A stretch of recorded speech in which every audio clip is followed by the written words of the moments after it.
ಪವಾಡಗಳನ್ನ ಅದ್ಭುತಗಳನ್ನ ಸೃಷ್ಟಿಸೋ ಆ ಪವಾಡ ಪುರುಷನ ಕಥೆಯೇ ಇನ್ನಷ್ಟು ರೋಚಕ. ಅಂತೆಯೇ ಆ ರೋಚಕತೆ ಈಗ ತೆರೆದುಕೊಳ್ಳುತ್ತೆ, ನೀವು ನೋಡಿ.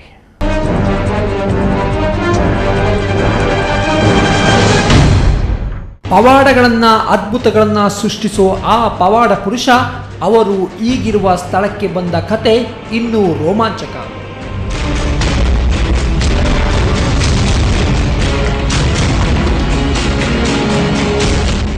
ಒಮ್ಮೆ ಶಾಲೆಯೊಂದರಲ್ಲಿ ನಾಟಕ ಮಾಡಿಸುತ್ತಿದ್ದ ಸಮಯ ಅದು. ಆ ನಾಟಕದಲ್ಲಿ ಈಗ ನೀವು ನೋಡುತ್ತಿರುವ ಅಶೋಕ್ ಶೆಟ್ಟಿ ಅವರು ಬಾಲಕರಾಗಿದ್ದಾಗ ಅವರಿಗೂ ಕೂಡ ಆ ನಾಟಕದಲ್ಲಿ ಒಂದು ಪಾತ್ರವಿತ್ತು.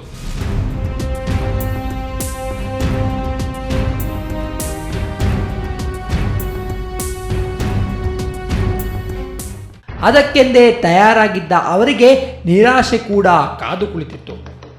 ಅವರನ್ನ ಕಾರಣವೇ ಇಲ್ಲದಂತೆ ಆ ನಾಟಕದಿಂದ ಹೊರಹಾಕಲಾಯಿತು.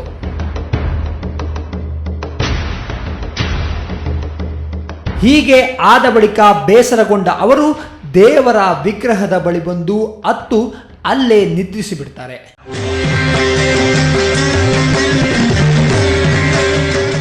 ಹಾಗೆ ನಿದ್ರಿಸಿದ ಅವರಿಗೆ ಒಂದು ಸ್ವಪ್ನ ಬೀಳುತ್ತದೆ. ಅದರಲ್ಲಿ ಅವರಿಗೊಂದು ಅಶರೀರವಾಣಿ ಕೇಳಿ ಬರುತ್ತದೆ.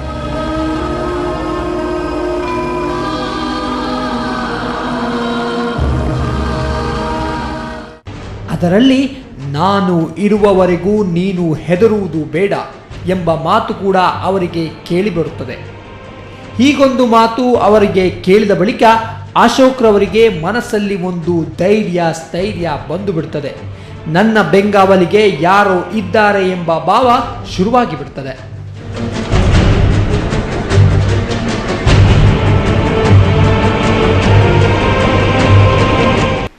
ಅಲ್ಲೇ ನಿದ್ರೆ ಬಂದಿದ್ದು ನಂಗೆ ಗೊತ್ತೇನ. ಸುಮಾರು ಬೆಳಗಾಗುವಸರಿ ಒಬ್ಬ ವ್ಯಕ್ತಿ ಬಂದ, ಮಗ ನೀ ಹೆದರ್ಕೊಂಬೇಡ, ಅವ್ರು ಯಾರು ಬಿಟ್ರು ನಾನು ಬಿಡುದಿಲ್ಲ ನಿನ್ನನ್ನ, ನಿನ್ನೊಟ್ಟಿಗೆ ನೀನಿರುವ ತನಕ ನಾನು ಇರ್ತೇನೆ, ನಿನ್ನೊಟ್ಟಿಗೆ ನೀ ಹೆದರ್ಕೊಂಬೇಡ ಹೋಗ, ನಾ ಬರ್ತೇನೆ ಅಂತೇಳಿ ಅವ್ನು ನನ್ನ ಸುಮಾರು ದೂರ ಕರ್ಕೊಂಡು ಬಂದಿದ್ದ.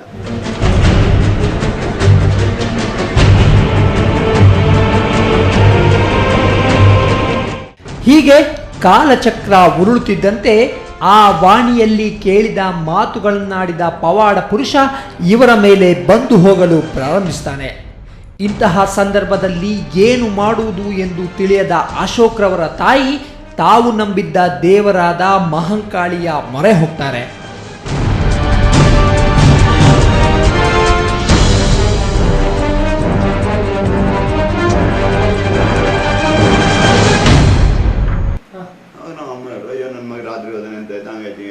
ನನ್ನ ಆದಿ ಮನೆ ತನ ಕಂದವರ ಮಹಂಕಾಳಿ, ನಮ್ದು ಕಂದವ್ರು 7 ಮಂದಿ, ನನ್ನ ಮಹಂಕಾಳಿ ಹತ್ರ ಕೇಳಿ ಹೋದಂತಾಗೋರಿಗೆ ನೀನು ಬರಬಾರ್ದು ಅಂತ ಪ್ರಾರ್ಥನೆ ಮಾಡಿದ್ರು. ಕ್ಲೋಸ್ ಆಯ್ತು. ಕಡೆಗೆ 1 ವರ್ಷದ ಮೇಲೆ ನಮ್ಮಮ್ಮ ಊರಿಗೆ ಬಂದ್ರು. ಇಲ್ಲಿ ಮಹಂಕಾಳಿ ಹತ್ರ ಕೇಳಿದ್ರೆ ಕಡೆಗೆ ಊರವ್ರು ಯಾರು ನಮ್ಮೂರು ಹುಡುಗನ ಮೇಲೆ ಬರಬೇಕು, ಅಲ್ಲಿ ಹುಡುಗನ ಮೇಲೆ ಬರಬಾರ್ದು, ಸೌತ್ಕಿನ ಹುಡುಗನ ಮೇಲೆ ಒಂದು ಕಾಂಪಿಟೇಷನ್ ಮಾಡ್ರು ಶಿವಮೊಗ್ಗದಲ್ಲಿ. ಅಲ್ಲಿ ಗೌಡ್ರೆಲ್ಲ ಇದ್ರು, ಅವ್ರು ಆಗುದಿಲ್ಲ ನಮ್ಮೂರು ಹುಡುಗನ ಮೇಲೆ ಬರ್ಬೇಕಂತ ಕಾಂಪಿಟೇಷನ್ ಮಾಡ್ರು.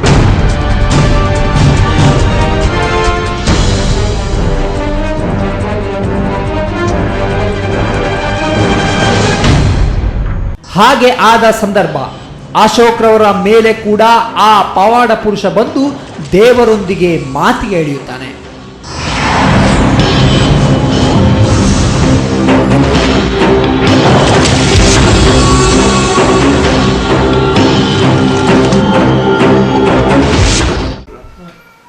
ಆವಾಗ ನನ್ನ ಮೇಲೆ ಬಂದು ದೇವರು ಹೇಳ್ದಂತೆ, ನನಗೆ ಎಲ್ಲಿ ಬೇಕೋ ಅಲ್ಲಿ ಮಾಡ್ಕೊಳ್ತೇನೆ, ಕ್ಷೇತ್ರಕ್ಕೆ ಈ ಊರಿಗೆ ಒಂದು ಒಬ್ಬ ಬೇಕು ಅಂತ ಹೇಳಿ ಕೊಟ್ಟಾಗ ನೀನು ತಗೊಳ್ಳಿಲ್ಲಲ್ಲ, ಇಲ್ಲಿ ಹಾಗೆ ಇರಲಿ ಅಂತೇಳಿ ಹೇಳಿ. ಅವಾಗ ನಮ್ಮ ಮನೆ ದೈದಲ್ಲಿ ಕೇಳಿದಾಗ, ಆದರೆ ನಿನಗೆ ಆರಾಧನೆ ಮಾಡೋದು ಕಷ್ಟ ಆಗುತ್ತೆ, ಆದ್ರಿಂದ ನೀವೆಲ್ಲ ಊರಿಗೆ ಬನ್ನಿ ಅಂದರು. ಅವಾಗ ಹಾಗೆ ನಮ್ಮ ಅಮ್ಮ ಅಪ್ಪ ನಾನೆಲ್ಲ ಊರಿಗೆ ಬಂದೆ. ನಾನು ಒಂದು ಶಾಲೆಗೆ ಹೋಗ್ತಾ ಇದ್ದೀನಿ. ನನ್ನೊಂದು ನಂಗೆ ಆವಾಗ ಸಾಧಾರಣ ಎಷ್ಟು ಸ್ಟಾರ್ಟ್ ಅಂದರೆ ಈ ದೇವರ ಆಕರ್ಷಣೆ ಶುರುವಾದ ನನಗೆ 4ನೇ ಕ್ಲಾಸ್. ಆವಾಗ ನಮ್ಮ ಮನೆ ದೇವರು ಹೇಳ್ತು, ಮಗ ನೀನು ಎಲ್ಲರೂ ಆಗುದಿಲ್ಲ, ನಿಮಗೆ ಒಳ್ಳೇದಾಗುತ್ತೆ, ಅದೊಂದು ಮಾರ್ಗದರ್ಶನ ಅವನು ಕೊಡ್ತಾನೆ ಅಂತೇಳಿ ಹೇಳಿ ಒಂದು ಆ ದೇವಸ್ಥಾನದಲ್ಲಿ ಒಂದು ದರ್ಶನ ಪ್ರತಿ ತಿಂಗಳು ಇರುತ್ತೆ, ದರ್ಶನಕ್ಕೆ ಬರಬೇಕು.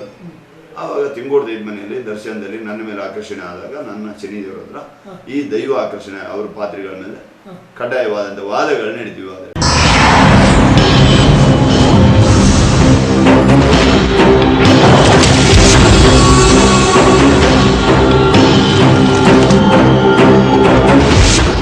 ಇಷ್ಟೆಲ್ಲ ಆಗುತ್ತಿದ್ದ ಸಂದರ್ಭ ಒಂದು ದಿನ ಆ ಪವಾಡ ಪುರುಷ ನೆಲೆಸಿರುವ ಊರಿಗೆ ಆಪಾಸ್ ಮಾರಿ ಬಂದು ಬಿಡುತ್ತದೆ.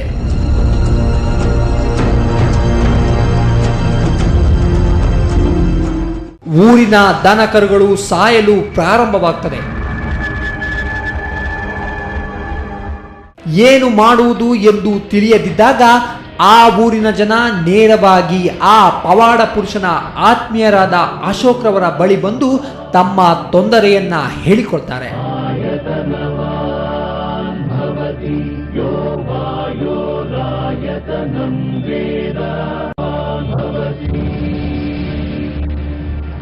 ಹಾಗೆ ಹೇಳಿಕೊಂಡ ಬಳಿಕ ಅಶೋಕ್ ಬಳಿ ಇದ್ದ ಆ ಪವಾಡ ಪುರುಷ ಆ ಊರಿಗೆ ಬಂದ ತೊಂದರೆಗಳನ್ನ ದೂರಗೊಳಿಸ್ತಾರೆ.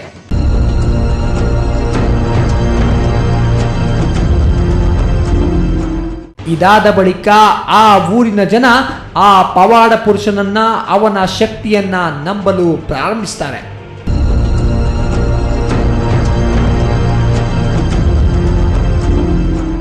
ಆವಾಗ ನನ್ನ ಮೇಲೆ ಇದ್ದೇವರು ಹೇಳಿದಂತೆ, ನಿನ್ನ ಕುಟುಂಬದಿಂದ ನನಗೇನಾಗಬೇಕು ಅದನ್ನು ಮಾಡಿಕೊಂಡು ನಿನ್ನ ಮಗನನ್ನು ಬಿಟ್ಕೊಡ್ತೇನೆ, ಪಾದ್ರಿತನವನ್ನು ಬಿಟ್ಕೊಡ್ತೇನೆ, ಅಲ್ಲಿವರೆಗೆ ನಾನು ಬಿಟ್ಕೊಡೋಕ್ಕಾಗಿಲ್ಲ. ಹಾಗಾದ್ರೆ ಆಯ್ತು ಅಂತೇಳಿ ಹೇಳಿ ಆವಾಗ ನಮ್ಮ ದೈವ ಒಪ್ಪಿಗೆ ಕೊಟ್ಟು ನನ್ನ ಮೇಲೆ ಒಪ್ಪಿಗೆ ತಗೊಂಡು 31 ವರ್ಷ ಪ್ರಾಯ ಆದ ಕೂಡ ಬಿಟ್ಕೊಡ್ತೇನೆ ಅಂತ ಮಾತು ನನ್ನ ಮೇಲೆ ದರ್ಶನ. ಕೆಲವು ಊರು ಮನೆಯವರು ಆಗಲಿಕ್ಕೆ ನಂಬ್ತಿರ್ಲಿಲ್ಲ, ಇಲ್ಲಿದ್ದವರು ಹೇಳ್ತಿರೋದೆ ಅಂತಂದ್ರೆ ಶನಿ ಹಿಡಿದಿದ್ದ ಗಂಡಿಗೆ ಅಂತೇಳಿ ಭಾರಿ ತಾತ್ಸಾರ ಭಾವನೆ, ನಂಬಿಕೆ ಇಲ್ದಿರುವಂತ ಒಂದು ಪರಿಸ್ಥಿತಿ.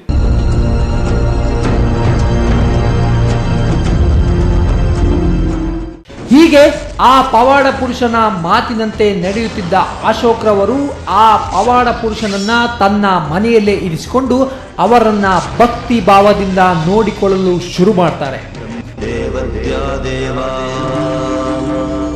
ಶಿವೇ ಬ್ರಹ್ಮಧಾವತೆ ಬ್ರಹ್ಮಭ್ಯೋ ದೇವಂ ಪ್ರದಶಂಕಲ್ಪದಾಶತೆ ಬ್ರಹ್ಮವದ್ಯಾ ದೇವ.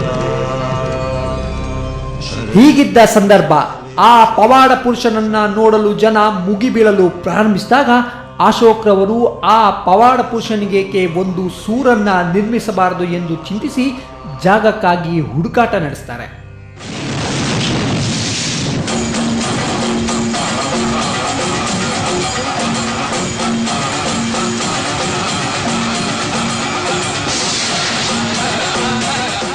ಜಾಗವೇನೋ ಕೊನೆಗೂ ದೊರೆತರೂ ಅಲ್ಲಿ ಮೊದಲು ತಕರಾರು ತೆಗೆಯೋದೆ ಅಶೋಕ್ರವರ ದೊಡ್ಡಪ್ಪ.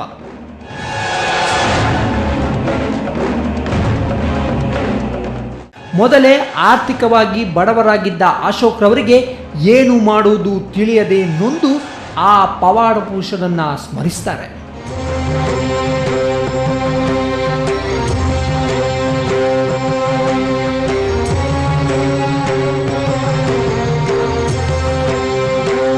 ಹೀಗೆ ಸ್ಮರಿಸಿದ ಅಶೋಕ್ರವರ ಜೀವನದಲ್ಲಿ ಒಂದು ಪವಾಡ ನಡೆದೇ ಬಿಡ್ತದೆ.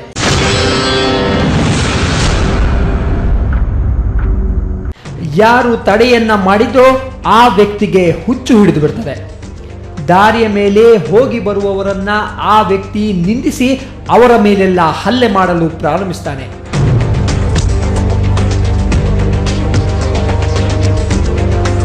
ಹೀಗೆ ಹಲ್ಲೆ ಮಾಡಲು ಪ್ರಾರಂಭಿಸಿದ ಆ ವ್ಯಕ್ತಿ ಕೂಗಾಡುತ್ತಾ ಚೀರಾಡುತ್ತಾ ಊರನ್ನೇ ಬಿಟ್ಟು ಹೊರಗೆ ಓಡಿ ಹೋಗಿಬಿಡ್ತಾರೆ. ಹಾಗಾದ ಬಳಿಕ ಆ ವ್ಯಕ್ತಿಯ ಮನೆಯವರಿಗೆ ತಮ್ಮ ತಪ್ಪಿನ ಅರಿವಾಗಿ ಆ ಪವಾಡ ಪುರುಷನ ಬಳಿ ಬಂದು ಕ್ಷಮೆಯನ್ನು ಕೂಡ ಯಾಚಿಸ್ತಾರೆ.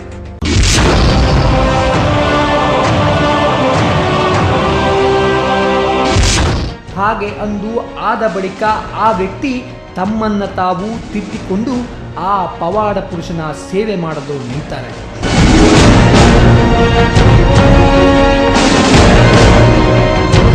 ಹಾಗೆ ಅಂದು ಆದ ವ್ಯಕ್ತಿ ಇಂದು ಅವರ ಸೇವೆಯನ್ನ ಮಾಡುತ್ತಿರುವ ಇದೇ ಕೃಷ್ಣಪ್ಪ ಶೆಟ್ರು.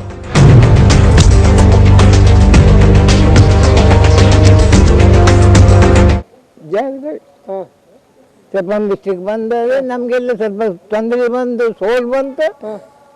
ಕಡಿಗೆ ಅಮ್ಮೆ ತೀರ್ಮಾನ ಮಾಡಿಲ್ಲ, ಅಮ್ಮೆ ದೇವರೇ ತೀರ್ಮಾನ ಕೊಟ್ರು. ಹೌದು, ಅವ್ರಿಗೆ ಏನ್ ಬೇಕು ಅನ್ನೋದು ದೇವರೇ ಹೇಳ್ಕೊಂಡ್ರು. ಹೌದಾ, ನೀವು ಮತ್ತೆ ದೇವ್ರ ನಿಂದೆ ಏನಿಲ್ಲ, ಹೊರಗೆ ಹೋಗಿ ಕೆಲಸ ಮಾಡೋದು ಟೈಮದು ಅಷ್ಟೇ.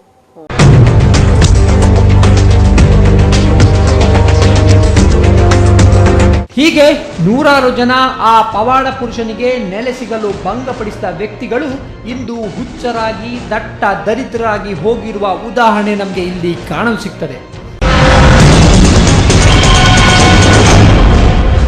ಸಾಕಷ್ಟು ಕಷ್ಟಗಳು ತೊಂದರೆಗಳು ಆದರೂ ಕೂಡ ಧೃತಿಗೆಡದ ಅಶೋಕ್ರವರು ಮತ್ತೆ ಆ ಪವಾಡ ಪುರುಷನಿಗೆ ನೆಲೆ ಮಾಡಲು ಹೋರಾಟ ನಡೆಸ್ತಾರೆ. ಕಾನೂನು ರೀತಿಯ ಹೋರಾಟದ ಬಳಿಕ ಆ ಪವಾಡ ಪುರುಷನನ್ನ ನಂಬಿದ ಕೆಲವರ ಸಹಾಯದಿಂದ ಅವರಿಗೊಂದು ಸೂರು ನಿರ್ಮಾಣವಾಗ್ತದೆ.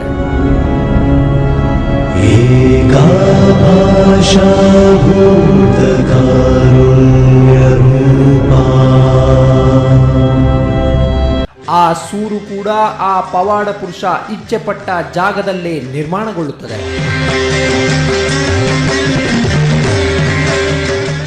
ಹೀಗೆ ಅವರನ್ನ ನಂಬಿ ದುಡಿಯುತ್ತಿದ್ದ ಅಶೋಕ್ರ ಮೇಲೆ ಆ ಪವಾಡ ಪುರುಷನ ಆಶೀರ್ವಾದ ಕೂಡ ಆಗೇ ಬಿಡ್ತದೆ.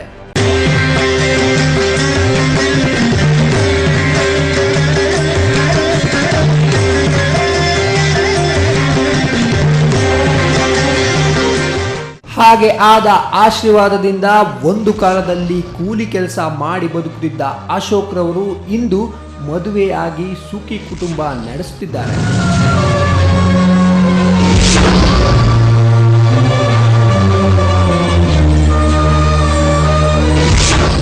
ಅಷ್ಟೇ ಅಲ್ಲದೆ ಬೇಡಿ ಬರುವವರಿಗೆ 4 ಕಾಸಿಟ್ಟು ಸಹಾಯ ಮಾಡುವ ಸ್ಥಿತಿಯನ್ನ ಅವರು ನಂಬಿದ ಪವಾಡ ಪುರುಷ ಇಂದು ಅವರಿಗೆ ನೀಡಿದ್ದಾನೆ.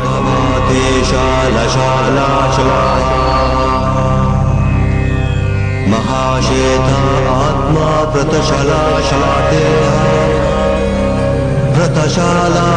ವ್ರತಶಾಲಾ. ಹೀಗೆ ಕಣ್ಮುಚ್ಚಿ ಬೇಡುವವರ ಕರೆಗೆ ಓಗುಡುವ, ಅಂತೆಯೇ ತನ್ನ ನಂಬಿ ನಡೆದವರ ಕೈ ಹಿಡಿದು ಸಲಹುವ ಆ ಪವಾಡ ಪುರುಷನಾದ್ರೂ ಯಾರು ಎಂಬ ನಮ್ಮ ನಿಮ್ಮೆಲ್ಲರ ಪ್ರಶ್ನೆಗೆ ಉತ್ತರ ಸೂರ್ಯ ಪುತ್ರನಾದಂತಹ ಯಮಾಗ್ರಜನಾದಂತಹ ಶ್ರೀ ಶ್ರೀ ಶನೀಶ್ವರ ಮಹಾಪ್ರಭು.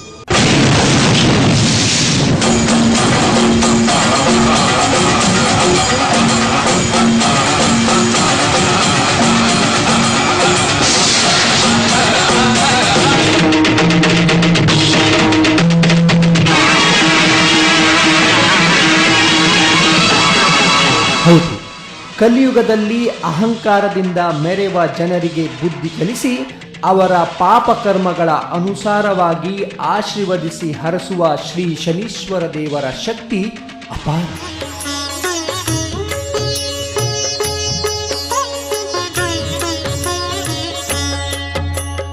ನೀಲಾಂಜನ ಸಮಾಭಾಸಂ ರವಿಪುತ್ರಂ ಯಮಾಗ್ರಜಂ ಛಾಯಾ ಮಾರ್ತಂಡ ಸಂಭೂತಂ ತಂ ನಮಾಮಿ ಶನೈಶ್ಚರಂ. ಇಷ್ಟೆಲ್ಲ ಅದ್ಭುತ ಕಥೆಗಳನ್ನ ಇತಿಹಾಸವನ್ನು ಹೊಂದಿರುವ ಶ್ರೀ ಶನೀಶ್ವರ ದೇವರು ಇರುವಂತಹ ಪುಣ್ಯಕ್ಷೇತ್ರವಾದರೂ ಯಾವುದು ಎಂಬ ಕುತೂಹಲಕ್ಕೆ ಇಲ್ಲಿದೆ ಉತ್ತರ.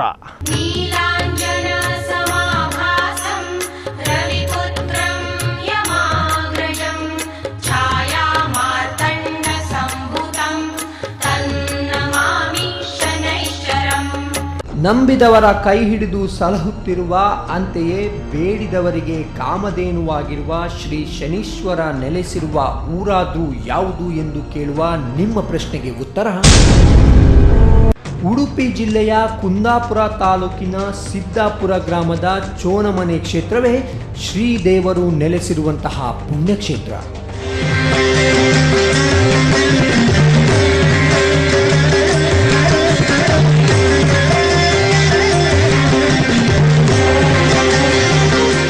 ಹೌದು, ಇಲ್ಲಿ ನೆಲೆಸಿರುವ ಶ್ರೀದೇವರನ್ನ ನಂಬಿ ಪ್ರತಿದಿನ ಸಾವಿರಾರು ಜನ ಭಕ್ತರು ಬಂದು ಹೋಗ್ತಾರೆ.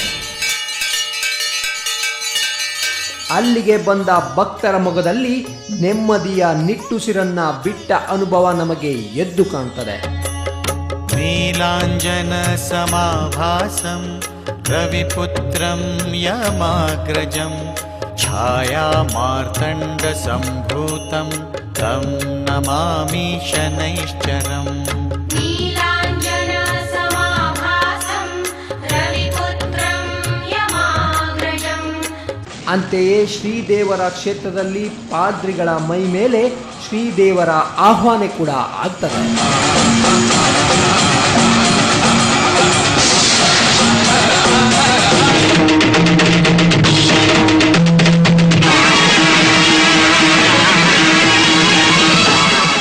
ಅಂತೆಯೇ ಶ್ರೀ ಕ್ಷೇತ್ರದಲ್ಲಿ ಯಾವ ಹರಕೆ ಕೂಡ ಕಟ್ಟುವ ಪ್ರತೀತಿ ಇಲ್ಲ. ತಮ್ಮ ಕೆಲಸವಾದ ಬಳಿಕ ಶ್ರೀದೇವರಿಗೆ ಏನು ಸಲ್ಲಿಸಬೇಕೆಂದು ಮನಸ್ಸಿಗೆ ಬರುತ್ತದೆಯೋ ಅದನ್ನು ಭಕ್ತರೇ ತಂದುಕೊಟ್ಟು ಹೋಗುವ ವಾಡಿಕೆ ಇಲ್ಲಿದೆ.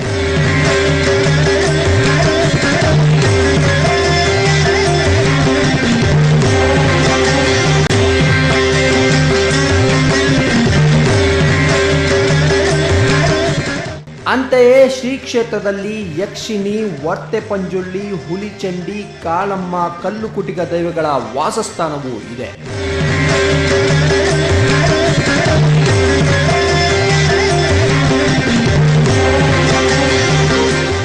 ಇನ್ನೂ ಕೆಲವು ದೈವಗಳು ನೆಲೆ ಕೊಡಿಸು ಎಂದು ಆ ಕ್ಷೇತ್ರದ ಮುಕ್ತೇಶ್ವರರಾದ ಅಶೋಕ್ ರವರಿಗೆ ಕನಸಿನಲ್ಲಿ ಬಂದು ಕಾಣುತ್ತವೆ ಎಂಬ ಮಾತನ್ನ ನಾವು ಕೇಳಿ ತಿಳಿದೆವು.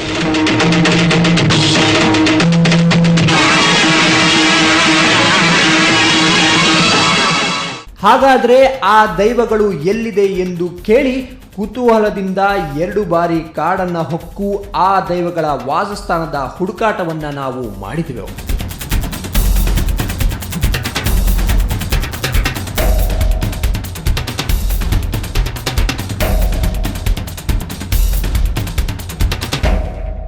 ಆದರೆ ನಮ್ಮ ಕೆಲಸ ಫಲ ಕೊಡಲಿಲ್ಲ. ನಂತರ ನಮ್ಮೊಂದಿಗೆ ಸ್ವತಃ ಅಶೋಕ್ ರವರೇ ಹೊರಟು ನಿಂತರು. ಅವರೊಂದಿಗೆ ಹೊರಟ ನಾವು ನೀರಿನ ಸಲೆ, ಕಲ್ಲು ಮಣ್ಣಿನ ದಾರಿಯಲ್ಲಿ ಸುಮಾರು 2 ಕಿಲೋಮೀಟರ್ ಸಾಗಿದ ಬಳಿಕ ನಾವು ಕಾಡನ್ನು ಪ್ರವೇಶಿಸಿದ್ವು.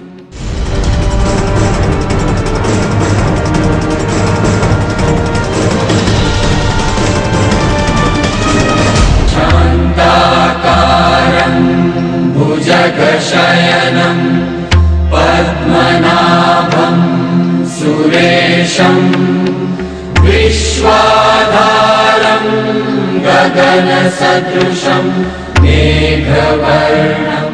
ಹಾಗೊಂದು ಪ್ರವೇಶದ ಬಳಿಕ ನಮಗೆ ಬಹಳ ಹಿಂದಿನ ಕಾಲದ ಒಂದು ದೇವಸ್ಥಾನದ ಪ್ರಾಂಗಣ ಬಾವಿಗಳು ಸಿಕ್ಕವು.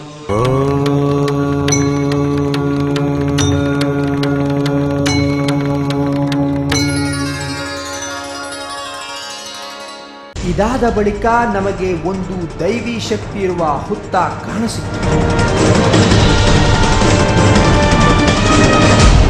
ಅದರ ಮೇಲೆ ನಿಂತರೆ ಸಾಕು ಮೈ ಜುಮ್ ಎನ್ನುವ ಅನುಭವವಾಗ್ತದೆ ಎಂದು ಅಶೋಕ್ ರವರು ಹೇಳಿದರು.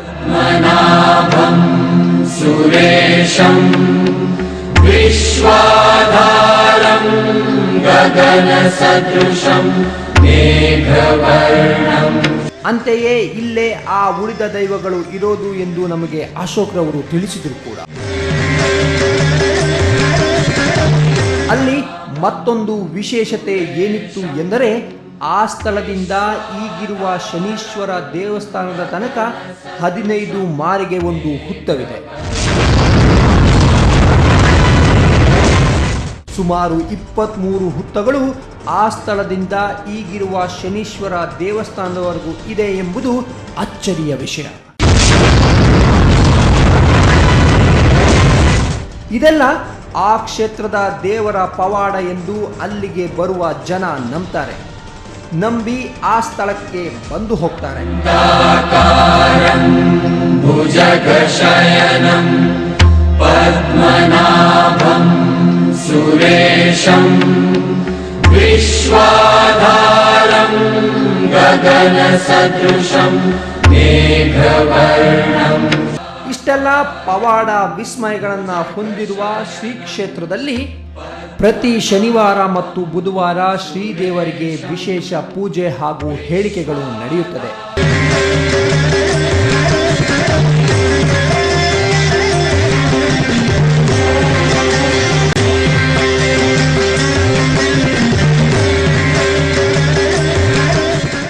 ಅಲ್ಲಿ ಬಂದ ಭಕ್ತರಿಗೆ ಶ್ರೀದೇವರು ಆಶೀರ್ವದಿಸಿ ಕಳಿಸಿಕೊಡ್ತಾರೆ. ಹಾಗೆ ಆಶೀರ್ವದಿಸಿಕೊಂಡು ಹೊರಟ ಭಕ್ತರ ಕೆಲಸ ಸಿದ್ಧಿಸುತ್ತದೆ ಎಂಬುದು ಅಲ್ಲಿನ ಜನರ ನಂಬಿಕೆ.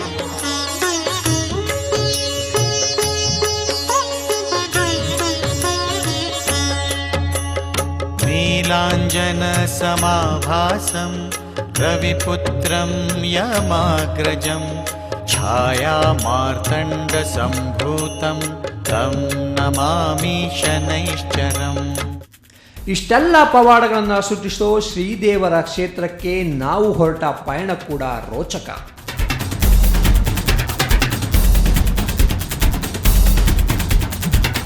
ಕಾಡು ದಾರಿಯಲ್ಲಿ ನಮ್ಮ ವಾಹನ ಸಾಗಿತ್ತು.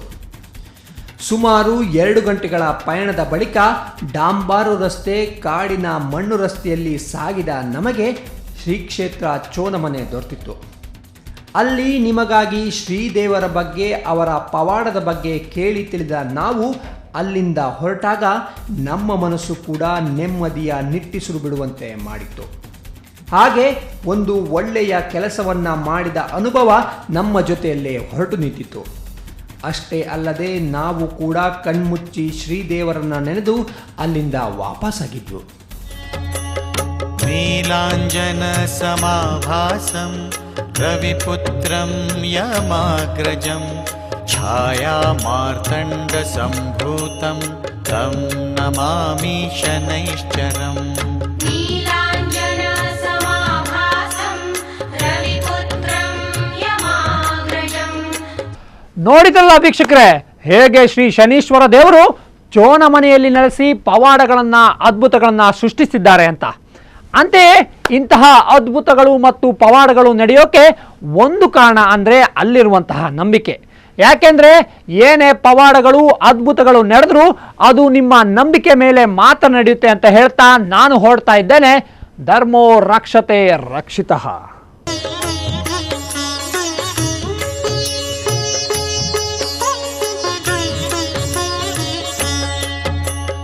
ನೀಲಾಂಜನ ಸಮಾಭಾಸಂ ರವಿಪುತ್ರಂ ಯಮಾಗ್ರಜಂ ಛಾಯಾ ಮಾರ್ತಂಡ ಸಂಭೂತಂ ತಂ ನಮಾಮಿ ಶನೈಶ್ಚರಂ.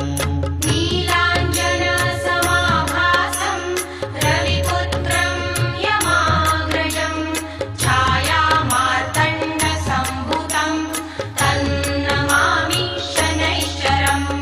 ನೀಲಾಂಜನ ಸಮಾಭಾಸಂ ರವಿಪುತ್ರಂ ಯಮಾಗ್ರಜಂ ಛಾಯಾ ಮಾರ್ತಂಡ ಸಂಭೂತಂ ತಂ ನಮಾಮಿ ಶನೈಶ್ಚರಂ.